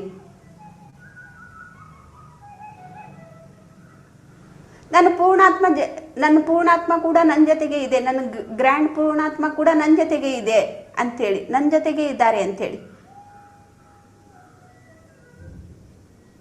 ಇವಾಗಲೂ ಕೂಡ ಅವರು ನನಗೆ ಸಹಾಯ ಮಾಡ್ತಾ ಇದ್ದಾರೆ. ಅವ್ರ ಸಹಾಯದಿಂದ ನಾನು ಮುಂದೆ ಹೋಗ್ತಾ ಇದ್ದೀನಿ. ನೋಡಿ ಎಷ್ಟೊಂದು ಸತ್ಯ, ಎಷ್ಟು ಸೂಕ್ಷ್ಮತೆ ಇದೆ.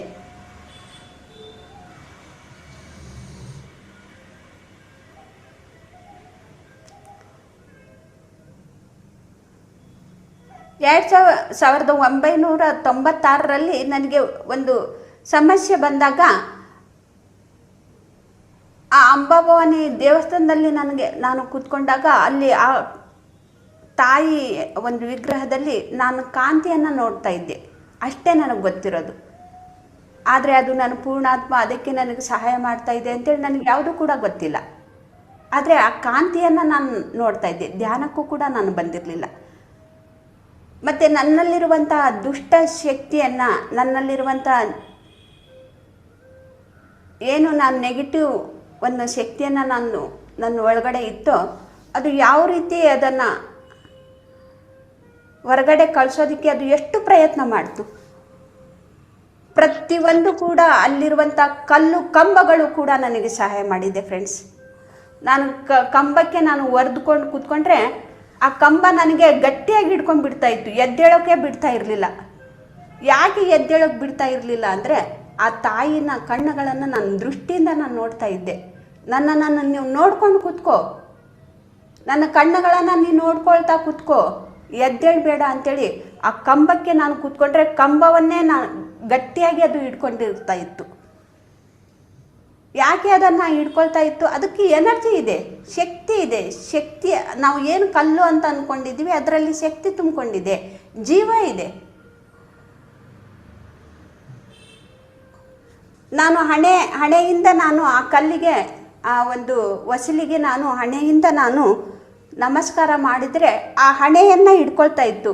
ಎಷ್ಟೋ ಜನ ನೋಡಿದ್ದಾರೆ ಈ ಒಂದು ದೃಶ್ಯವನ್ನು. ನನ್ನ ಒಂದು ಹಣೆಯ ಭಾಗವನ್ನು, ಒಂದು ಚರ್ಮವನ್ನು ಕೂಡ ಅದು ಕಿತ್ತಿ ಬಂದಿರ್ತಾ ಇತ್ತು. ಎಲ್ಲರೂ ಕೂಡ ಇದನ್ನು ನೋಡಿದ್ದಾರೆ ಅಲ್ಲಿರೋರು.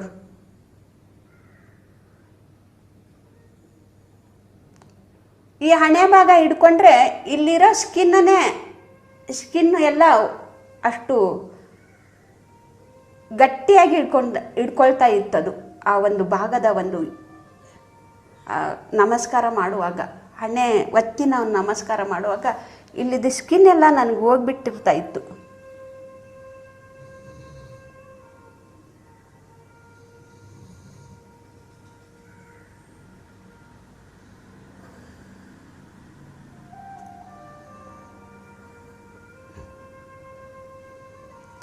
ಮತ್ತು ಅದು ಅದು ಯಾಕೆ ಸಹಾಯ ಮಾಡ್ತಾ ಇದೆ ಅಂಥೇಳಿ ನನಗೆ ಅವಾಗ ಏನೂ ಕೂಡ ನಾನು ತಿಳ್ಕೊಳ್ಳಿಲ್ಲ ಫ್ರೆಂಡ್ಸ್.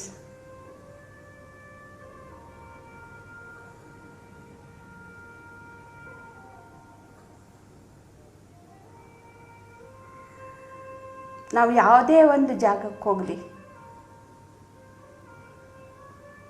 ನಾವಲ್ಲಿ ಅರ್ಥ ಮಾಡಿಕೊಂಡು ಯಾಕೆ ನಾವು ಈ ಜಾಗದಲ್ಲಿ ಬಂದಿದ್ದೀವಿ,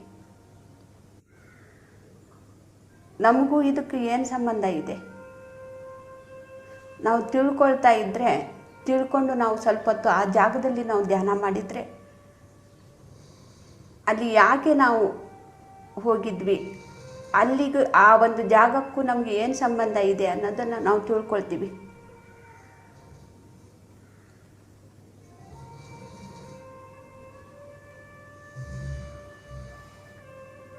ನಾವು ತಿಳ್ಕೊಂಡ ಮೇಲೆ ನಾವು ಅಲ್ಲಿ ಏನು ಆ ಒಂದು ವಸ್ತು ನಿರ್ಜೀವ ಅಂತ ಅಂದ್ಕೊಂಡಿರ್ತೀವಿ, ಆ ವಸ್ತು ಒಂದು ನೋಡುವಂಥ ದೃಷ್ಟಿ ನಾವು ಬದಲಾಗಿಬಿಡತ್ತೆ.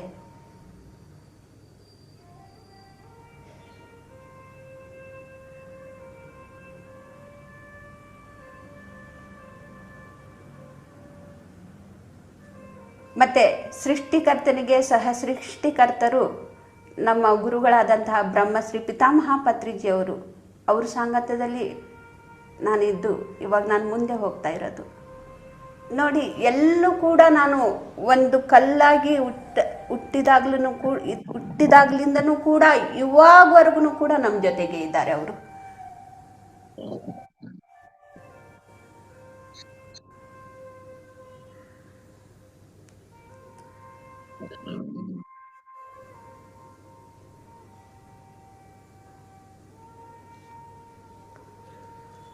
ಮತ್ತೆ ಆ ಒಂದು ತಾಯಿ ಒಂದು ವಿಗ್ರಹದಲ್ಲಿ ಯಾಕೆ ಅದು ಜೀವ ಇದ್ದು ಇನ್ನೂ ಎಷ್ಟೋ ಜನಕ್ಕೆ ಸಹಾಯ ಮಾಡ್ತಾ ಇದೆ ಅಂದರೆ ಅದರ ಒಂದು ಅಂಶಾತ್ಮ ಅದು. ಆ ಒಂದು ವಿಗ್ರಹದ ಒಂದು ಕಲ್ಲು ಏನಿದೆ ಅದರ ಒಂದು ಅಂಶಾತ್ಮ ಅದೇ, ಅದು ಒಂದು ಭಾಗ.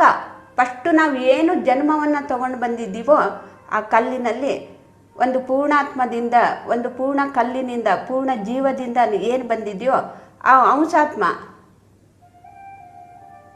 ಅದೇ ಇವಾಗಲೂ ಕೂಡ ಜೀವಿಸ್ತಾ ಇದೆ. ಪ್ರತಿಯೊಬ್ಬರು ಕೂಡ, ಪ್ರತಿಯೊಂದು ಕೂಡ, ನಾವು ಕೂಡ ಇವಾಗ ನಮ್ಮ ಒಂದು ಜನ್ಮದಲ್ಲಿ ನಾವು ಏನು ಒಂದು ಕಲ್ಲಾಗಿ ನಾವು ಜನ್ಮವನ್ನು ತಗೊಂಡಿದ್ದೀವೋ ಒಂದು ಪೂರ್ಣಾತ್ಮದಿಂದ, ನಾವು ಅದನ್ನು ಅಲ್ಲಿ ಎಲ್ಲಿ ಬಿಟ್ಟು ಬಂದಿದ್ದೀವೋ, ಎಲ್ಲಿ ಅದು ಜೀವಿಸೋದಿಕ್ಕೆ ಆ ಜೀವ ಇನ್ನೂ ಜೀವಿಸ್ತಾ ಇದೆ.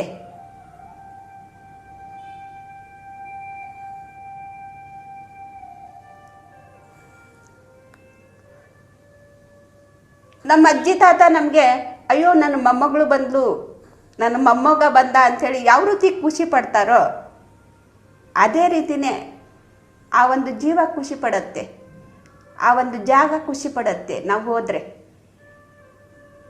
ಆದರೆ ಅದು ಖುಷಿ ಪಡ್ತಾ ಇರತ್ತೆ, ಆದರೆ ನಾವು ಅದನ್ನು ಗುರುತಿಸೋದಿಲ್ಲ. ಯಾಕೆ ಗುರುತಿಸೋದಿಲ್ಲ? ಅಜ್ಞಾನದಿಂದ ಯಾವುದು ಕೂಡ ತಿಳ್ಕೊಳ್ತಾ ಇಲ್ಲ, ಆತ್ಮಜ್ಞಾನ ಇಲ್ಲ. ನಾವು ಖುಷಿ ಪಡಬೇಕು ಅಂದರೆ ಇವಾಗ ನಮ್ಮ ಅಜ್ಜಿ ತಾತ ಖುಷಿ ಪಡ್ತಾ ಇದ್ದಾರೆ, ನಾವು ಅವ್ರಿಗೆ ಖುಷಿ ಪಡಿಸ್ಬೇಕು ಅಂಥೇಳಿ ನಮಗೆ ಯಾವಾಗ ಬರುತ್ತೆ? ಹೇಗೆ ಬರುತ್ತೆ? ಅವರು ಇವಾಗ ನಾವು ಅವರಿಗೆ ನಾವು ಕಣ್ಣು ಮುಂದೆ ನಾವು ನೋಡ್ತಾ ಇದ್ದೀವಿ.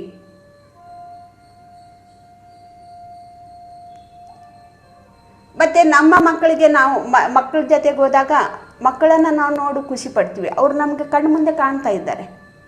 ಆದರೆ ಇದು ಯಾವುದು ಕೂಡ ಕಾಣಿಸ್ತಾ ಇಲ್ಲ. ಈ ಜೀವ ಯಾವುದು ಕೂಡ, ಜೀವಾತ್ಮ ಅನ್ನೋದು ಯಾವುದು ಕೂಡ ಕಾಣಿಸ್ತಾ ಇಲ್ಲ. ಪೂರ್ಣಾತ್ಮ, ಜೀವಾತ್ಮ ಯಾವುದು ಕೂಡ ನಮಗೆ ಕಣ್ಣಿಗೆ ಕಾಣಿಸ್ತಾ ಇಲ್ಲ. ಹಾಗಾಗಿ ಸುಮ್ಮನೆ ಹೋಗ್ತಾ ಇದ್ದೀವಿ, ಬರ್ತಾ ಇದ್ದೀವಿ, ಅದ್ರ ಬಗ್ಗೆ ಏನು ಕೂಡ ನಮಗೆ ತಿಳ್ಕೊಳ್ಳೋದು ಅವಶ್ಯಕತೆ ಇಲ್ಲ ಅಂಥೇಳಿ. ಅದು ನಾವು ಏನು ಅಂದ್ಕೊಂಡಿದ್ದೀವಿ, ನಿರ್ಜೀವ ಅಂತ ನಾವು ಅಂದ್ಕೊಂಡು ಬಿಟ್ಟಿದ್ದೀವಿ. ಅದಕ್ಕೂ ನಮಗೆ ಸಂಬಂಧ ಇದೆ ಅಂಥೇಳಿ ನಮಗೆ ಯಾವತ್ತೂ ಕೂಡ ಮನಸ್ಸಿಗೆ ಬಂದಿಲ್ಲ, ಬರೋದಿಲ್ಲ ಕೂಡ. ಧ್ಯಾನಕ್ಕೆ ಬರೋವರೆಗೂ ಕೂಡ ಯಾವಾಗ ನಾವು ಧ್ಯಾನಕ್ಕೆ ಬರ್ತೀವಿ ಆವಾಗಲೇ ನಾವು ಈ ಸತ್ಯವನ್ನು ತಿಳ್ಕೊಳ್ತೀವಿ ಫ್ರೆಂಡ್ಸ್. ಅದಕ್ಕೂ ನನಗೆ ಸಂಬಂಧ ಇದೆ, ಅದು ನನ್ನ ಪೂರ್ಣಾತ್ಮ, ಇದು ನನ್ನ ಗ್ರ್ಯಾಂಡ್ ಆತ್ಮ ಅಂಥೇಳಿ, ಇದು ನನ್ನ ಅಂಶಾತ್ಮ.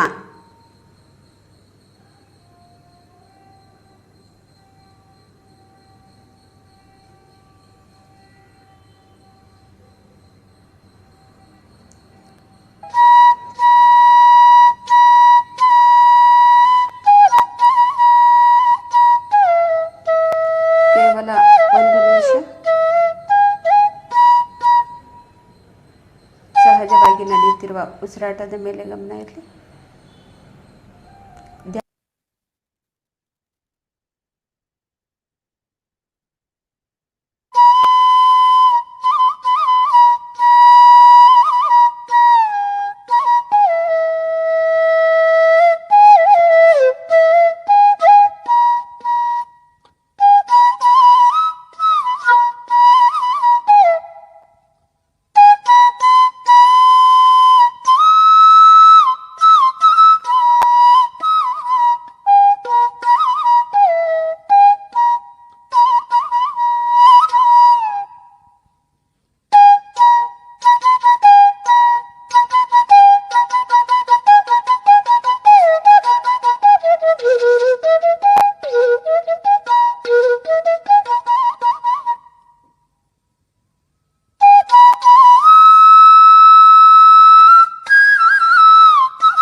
ಕೇವಲ 1 ನಿಮಿಷ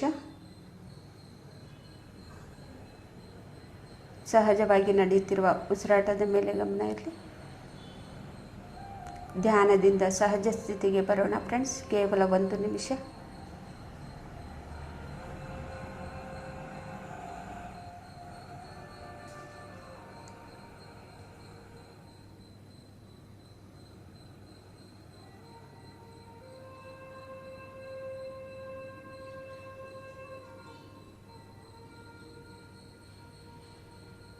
ಇದನ್ನೆಲ್ಲ ನಮ್ಮ ಜೀವನವನ್ನು ನಾವು ತಿಳ್ಕೊಳ್ತಾ ನಾವು ಜೀವಿಸ್ತಾ ಇರೋದ್ರಿಂದ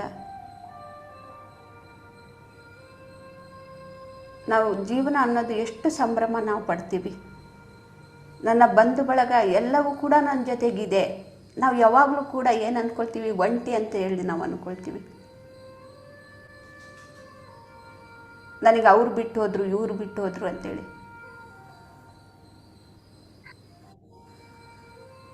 ನಾವು ಒಂಟಿ ಅಲ್ಲ ಫ್ರೆಂಡ್ಸ್. ನಮ್ಮ ಸಾಂಗತ್ಯದಲ್ಲಿ ಎಲ್ಲರೂ ಕೂಡ ಇದ್ದಾರೆ. ಆ ಸೂಕ್ಷ್ಮತೆಯನ್ನು ನಾವು ತಿಳ್ಕೊಬೇಕಷ್ಟೆ. ನಾವೊಂದು ಮನೆಯಲ್ಲಿ ಇದ್ದೀವಿ ಅಂತ ಹೇಳಿದರೆ ಎಷ್ಟೊಂದು ಬಳಗ ಇದೆ ನಮ್ಮ ಮನೆಯಲ್ಲಿ. ಕಲ್ಲು, ಮಣ್ಣು, ಖನಿಜ, ಎಷ್ಟೊಂದು ನಮಗೆ ಸಹಾಯ ಸಹಕಾರ, ಶಾಂತಿ, ನೆಮ್ಮದಿ ಇರೋದಕ್ಕೆ ಎಷ್ಟೊಂದು ಅವಕಾಶ ನಮಗೆ ಮಾಡಿಕೊಡ್ತಾ ಇದೆ.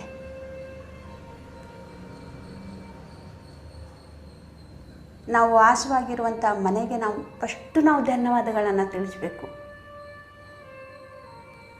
ಅದರಿಂದ ಎಷ್ಟು ನಾವು ಕಲಿತಾ ಇದ್ದೀವಿ ಆ ಕಲ್ಲು ಮಣ್ಣುಗಳಿಂದ.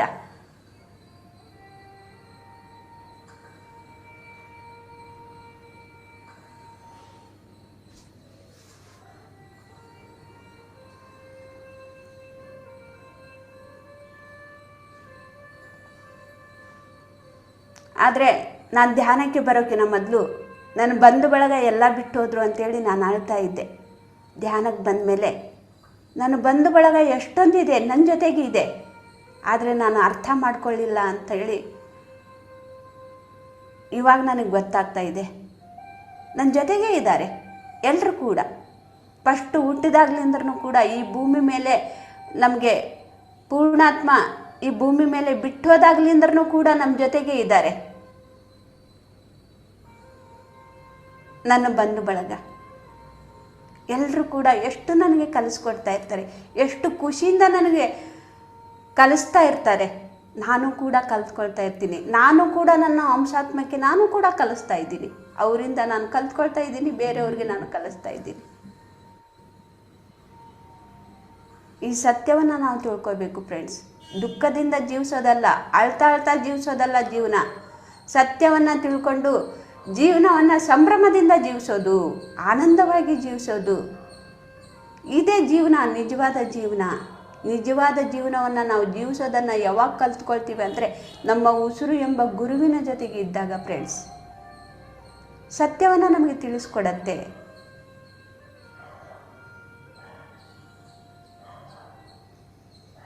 ಕೇವಲ 10 ಸೆಕೆಂಡುಗಳು ಮಾತ್ರ.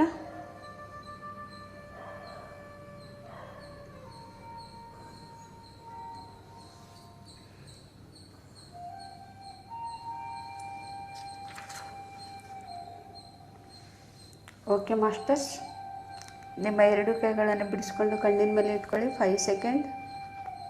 5 4 3 2 1 0. ನಿಮ್ಮ ಕೈಗಳನ್ನೇ ನೋಡ್ತಾ ಕಣ್ಬಿಡಿ. ಈ ಒಂದು ಅದ್ಭುತವಾದಂತಹ ಧ್ಯಾನವನ್ನು ತಿಳಿಸ್ಕೊಟ್ಟಂತಹ ಬ್ರಹ್ಮಶ್ರೀ ಪಿತಾಮಹ ಪತ್ರಿಜಿಯವರಿಗೆ, ಸೃಷ್ಟಿಕರ್ತನಿಗೆ, ಸಹ ಸೃಷ್ಟಿಕರ್ತರಾದಂತಹ ಆ ಭಗವಂತನಿಗೆ ನಾವು ಚಪ್ಪಾಳೆ ಮುಖಾಂತರ ಧನ್ಯವಾದಗಳನ್ನು ತಿಳಿಸೋಣ ಫ್ರೆಂಡ್ಸ್. ಮತ್ತು ಇಲ್ಲಿ ಬಂದಂತಹ ಎಲ್ಲ ಆತ್ಮಬಂಧುಗಳಿಗೂ ಕೂಡ ನಾನು ಧನ್ಯವಾದಗಳನ್ನು ತಿಳಿಸ್ತಾ ಇವತ್ತಿನ ಕ್ಲಾಸ್ ಮುಗಿಸ್ತಾ ಇದ್ದೀನಿ. Thank you masters, thank you.